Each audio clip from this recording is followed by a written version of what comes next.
ನಮಸ್ಕಾರ ಮಕ್ಕಳೇ, ಇದು 6ನೇ ತರಗತಿ ಗಣಿತ ವಿದ್ಯಾರ್ಥಿ ಚಟುವಟಿಕೆ ಪುಸ್ತಕ.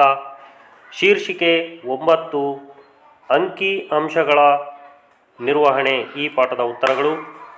ಈ ಉತ್ತರಗಳು ನಿಮ್ಗೆ ಇಷ್ಟ ಆದಲ್ಲಿ ಲೈಕ್ ಮಾಡಿ, ಶೇರ್ ಮಾಡಿ, ಸಬ್ಸ್ಕ್ರೈಬ್ ಮಾಡಿ ಮಕ್ಕಳೇ. ಗುಡ್ ಲಕ್ ಮಕ್ಕಳೇ. ಡಿಸ್ಕ್ರಿಪ್ಷನ್ ಬಾಕ್ಸ್ ಕೂಡ ನೋಡಿ ಮಕ್ಕಳೇ, PDF ಲಿಂಕ್ ಕೂಡ ಲಭ್ಯವಿರುತ್ತದೆ. ಗುಡ್ ಲಕ್ ಮಕ್ಕಳೇ.